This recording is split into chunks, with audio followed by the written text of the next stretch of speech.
Hi friends, எல்லாருக்கும் வணக்கம். மீண்டும் உங்களை சந்திப்பதில் மிக்க மகிழ்ச்சி. கடந்த 22/9/24 அன்று அன்னை தெரசா பார்வையற்றோர் அறக்கட்டளையின் சார்பாக நடைபெற்ற பார்வையற்றோர்களுக்கான உணவு தானியங்கள் வழங்கும் நிகழ்ச்சியில் நம்மளும் பங்கெடுத்துக்கிட்டோம். அதில் சுமார் 50 பயனாளிகள் பயனடைஞ்சிருக்கிறாங்க. இந்த நிகழ்ச்சி கரூர் மாவட்ட தலைவர் அன்பழகன் தலைமையிலையும் காவல் ஆய்வாளர்கள் தலைமையிலையும் முழுக்க முழுக்க நடைபெற்றுச்சு. வாங்க அதை பார்க்கலாம். அன்னை பார்வையற்றோர் நல அறக்கட்டளை மூலமாக வழங்கக்கூடிய நலத்திட்டங்களுக்கு நம்ம செந்தில் அண்ணன் எஸ்ஐ அவர் வந்திருந்தாரு. சின்னாமணிப்பட்டி தமிழ்நாடு காவல்துறை அவங்க வந்திருந்தாங்க. அடுத்தபடி பார்த்தீங்கன்னா நம்ம ஓட்டுநர் இருக்காங்கல்ல, அவங்களோட வீட்டுக்காரம்மா மரகதக்கா வந்திருக்காங்க. முன்னாள் அதாவது NRGS ஊரக பணியாளர், அவங்க தான் பணித்தள பொறுப்பாளர், மக்கள் நல பணியாளர்னா அவங்க சொல்லுவாங்க. அடுத்து பார்த்தீங்கன்னா நம்ம செல்வராஜன் வந்திருக்காரு நம்ம ஒத்துழைப்புக்காக. ரீசெண்டா ரொம்ப நாள் அந்த ப்ரோக்ராம் நடந்துட்டு இருக்கு. ஆனந்தன் திருச்சி கரூர்ல இருக்காரு, கரூர் மாவட்டத்தை சேர்ந்தவர் தான், திருச்சியில வசிக்கிறாரு. இங்க வர முடியாதுன்னு ஒரு தகவலை கொண்டுகிட்டு சொமத்திங்க வந்திருக்காரு. புரியுதுங்களா? கரூர் மாவட்ட பிரதிநிதிங்கிற பொருளை அவர் பொறுப்போட கொண்டு வந்திருக்காரு. யாரோ ஏதோ செய்தி எல்லாம் கொடுத்திருக்காங்க, அவருக்கு ஒரு வாய்ப்பு கொடுப்போம், தகவல் சொல்லுவாங்க, எப்படி நன்னடத்தையா இல்ல முறைகேடா நடக்குதான்னு ஒரு செய்தி கொடுப்பாங்க. அப்புறம் அன்னை தெரசா பார்வையற்றோர் நல அறக்கட்டளை மூலம் வழங்கக்கூடிய நலத்திட்டங்களுக்கு நிர்வாகம் கணேசன் ஐயா அவர்களுக்கு நம்ம குழு சார்பாக நன்றியை தெரிவிச்சுக்கிறோம். கரவுளி.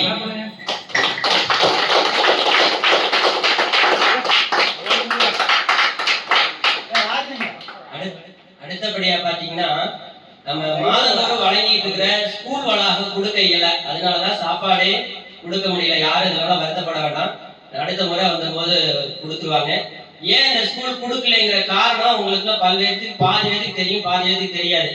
அன்பழகன் முறைகேடா நடந்தாரா, இல்ல ஸ்கூல்ல போன மாசம் சாப்பாட்டை கொட்டிட்டு போயிட்டோமே அதனால நடந்துச்சா அப்படிங்கிற எண்ணம் எல்லாம் நிறைய தோணும்.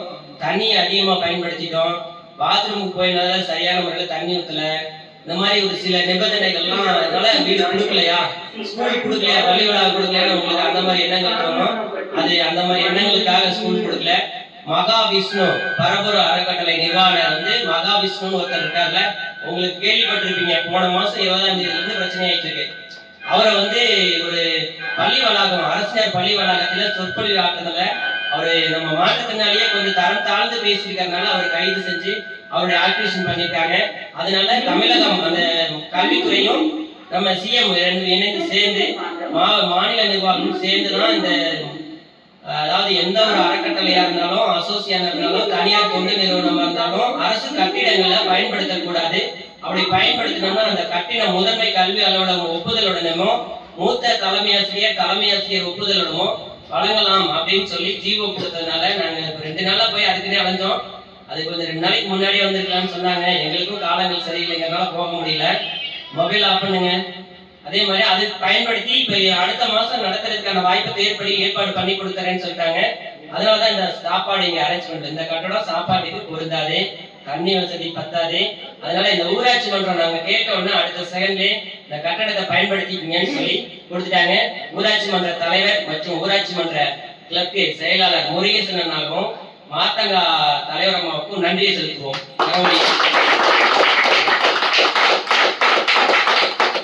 நம்ம மாவட்ட நிர்வாகம் வருகிற 25ஆம் தேதி ஒரு செயலாக்கம் பண்றாங்க, மாற்றுத்திறனாளி. அதோட நிலையை பத்தி நம்ம அண்ணன் செல்வராஜன் தகவல் கொடுப்பாங்க. ஹலோ, சரி, இப்போ நம்ம சகோதரர்கள் 10ஆவதுக்கு மேல படிச்சவங்க யாரும் இருந்தாலுமே நம்மளுடைய 25ஆம் தேதி தனியார் துறை வேலைவாய்ப்பு முகாம் நம்ம மாவட்ட ஆபீஸ் மூலியமாவே கான்டாக்ட் பண்றோம். அந்த இதுல வந்தீங்கன்னா வேலை வாய்ப்பு அதுல எடுத்துக்கலாம். இதுல யாரும் வரதுக்கு விருப்பம் இருக்கா? வாங்க, தாராளமா வாங்க. சரிங்களா? 10ஆவதுக்கு மேல படிச்சவங்க. சரி, அடுத்தது 2வது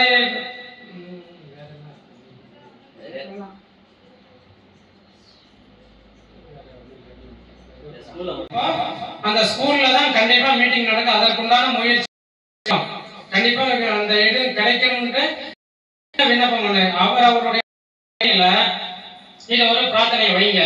ஐயா, எங்களுக்கு ஒரு நல்ல அந்த இடத்துக்கு கிடைச்சு நாங்க ஒரு மாசத்துல ஒருக்க நம்மளுடைய சகோதரியோட ஒரு சந்தோஷமா திருவிழா கொண்டாட போறதுக்கு எங்களுக்கு ஒரு வாய்ப்பை பண்ணி கொடுங்க கடவுளே அப்படின்னு சொல்லி ஒரு பிரார்த்தனை பண்ணிக்குவோம். இதுதான் நான் கேட்கிற ஒரு வேண்டுதல் நம்ம கிட்ட இருந்து.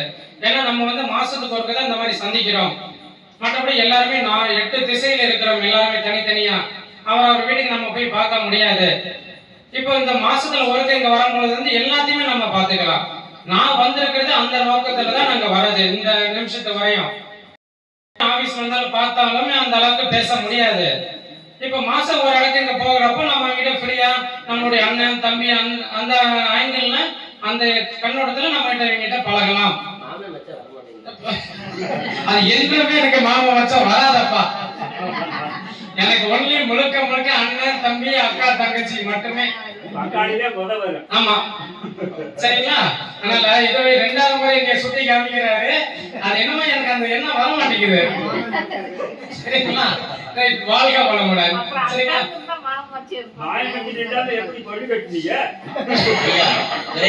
அதுக்கப்புறம் பாத்தீங்கன்னா நலத்திட்டங்கள் வழங்கவும் பாத்தீங்கன்னா குரூப் வாரியா கூப்பிடுறோம். 7 பேர்னா 7 பேர், 5 பேர்னா 5 பேர்.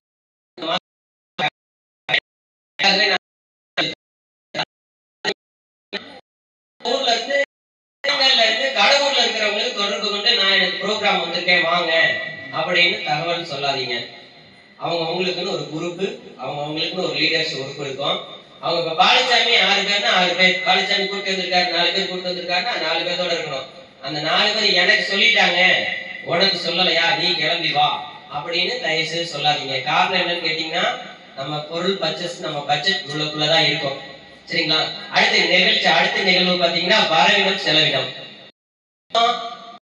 அன்னை தெரசா பார்வையற்றோர் நல அறக்கட்டளையின் வரவு வந்து பாத்தீங்கன்னா தான் கொடுத்திருக்காங்க. நம்ம கீழடம் நாம வந்து கூடுதலா பண்றதும் குறைச்சலா பண்றதும் நம்மளுடைய திறமையை பயன்படுத்துது.